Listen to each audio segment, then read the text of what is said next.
Grabe to, mga minamahal.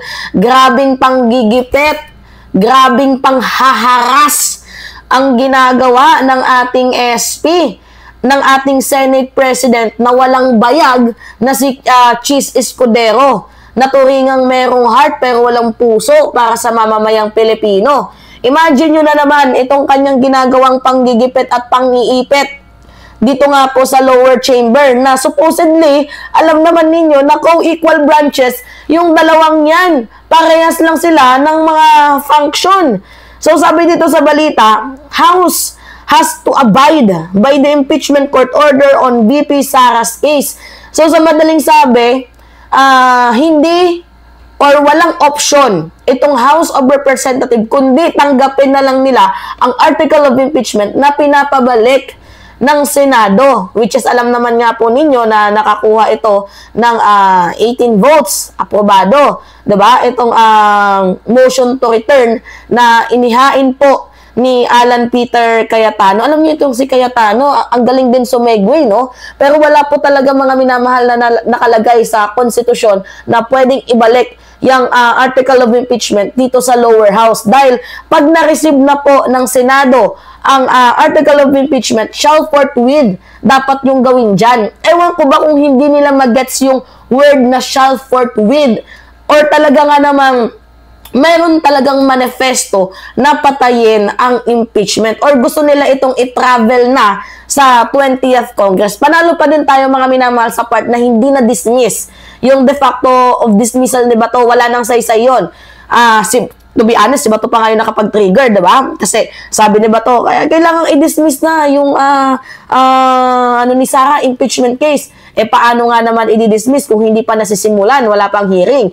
Kaya napaaga, mga minamahal, na nag-convene ito nga pong ibang mga senador dito nga po sa impeachment ni VP Sara Duterte. But to make the long story short, ang nangyayari kasi talagang totally and misinterpretation yung ginagawa ng gugulo itong mga DDS na mga senador na to. Kasi, 'di ba, anong karapatan ng Senado na ipabalik ang article of impeachment in the first place, co-equal branches, mga minamahal, ang Senate at yung lower house. At beside, hindi naman defense team itong si Quezon, 'di ba? Sila Alan Peter Cayetano, si Bato de la Rosa, hindi sila defense team.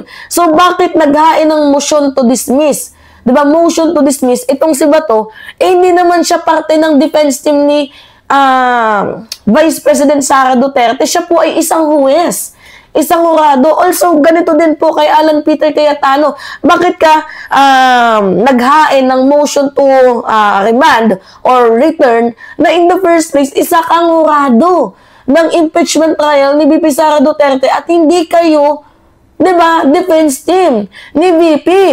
Masyado naman kayong napaghahalataan, 'di ba, mga minamahal? Kung meron mang dapat bagay na mag-motion dyan, walang iba kundi yung kampo ni VP Sara or si Vice President Sara mismo.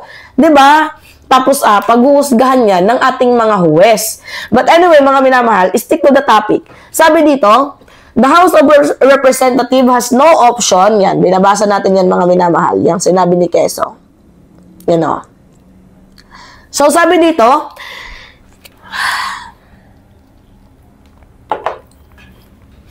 the House of Representatives has no option but to accept the articles of impeachment against Vice President Sara Duterte, following the decision of the Senate sitting as an impeachment court to return the case back to lower chamber.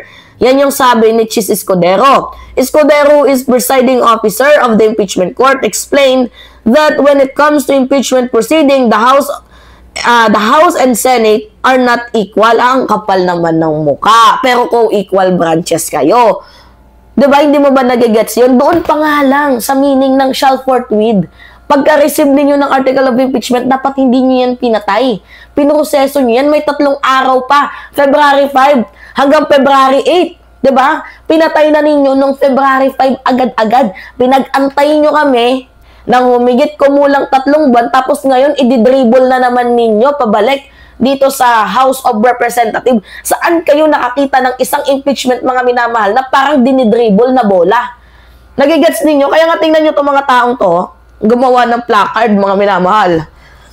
Kita niyan, nakita ko lang yan kanina doon sa sa rally. Kasi 'di ba umattend si Mima doon sa rally? Oh, tingnan niyo Sabi dito sa card, ano ba tawag dito, mga minamahal? Sa tarpaulin, sabi dito sa tarpaulin, tama na ang pagdidribble. Ibuslo na si Sara sa impeachment court. Actually, talagang nakakapikon, mga minamahal, kasi nakakawalang gana. Itong ginawa ni Quezon, parang naturingan siyang walang bayag. Wala siyang yag balls. Nanumpa pero takot. Nanumpa pero nanggagago. Diba? Nagagets ninyo, mga minamahal? Tinukhang na nga ng ating mga kababayan. Pati ba naman yung kaba ng bayan gusto din tukhangin? Kasi maawa ka naman sa sarili mo. Sinisira mo yung political career mo. Yung imahe mo bilang isang public servant. Sinisira mo. Nangunguna ka pa talaga. Talaga, Keso, ha? Remind ko lang sa'yo, SP ka. Well, kung sa bagay, mapapalitan naman din yan, mga minamahal. Malapit nang mapalitan niyan si Chis Escudero. Pero, win-win naman yung kanilang ginawang delaying tactics. Diba? Na pagbalik doon sa, pagbalik doon sa House of Representatives. Diba? Delaying tactics yun. Kasi aabot din ng 10 araw yung, pag-defendant. Diba? Ni VP Sara Duterte, tapos 5 days sa prosecution response. So, kung titingnan natin yung time frame, 15 days. So, bale, magre-resume 26 na ng June. Pero, pagdating ng June 26 na yon, wala nang function yung prosecutor at yung Congress kasi tapos na yung kanilang term. Bale, walang mangyayari from June 30 to June 28. Diba? June 30 to July 28, sorry mga minamahal. And after nun, doon palang magre-resume uli. Kasi papasok na ang 20th Congress. Sila Marcoleta, yan.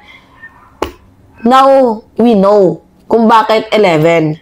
Diba? Although, bukas na, mga minamahal, let's see. Tingnan lang natin. Pero yung ginagawang pagmekos-mekos ni Chis Escudero, hindi ito malilimutan ng taong bayan, ng sambayan ng Pilipino, itong kanya pagmekos-mekos. Kagaguhan to. Hindi na to tama, mga minamahal, itong mekos-mekos na na ginagawa. Diba? So anyway, kayo, ano yung masasabi ninyo dito kay Quezon? By the way, salamat nga pala sa mga umattend ng impeachment rally. Dito nga po kay Vice President Sara Duterte. Diyan nga po sa Philippine Senate. Successful po ang ating pananawagan dahil ang mga boses natin, kahit maliit man yan, ay naririnig ng taong bayan. Alright? It's me again, Alicia Ninyo. Nagbabalik ulit para sa ating panibagong video.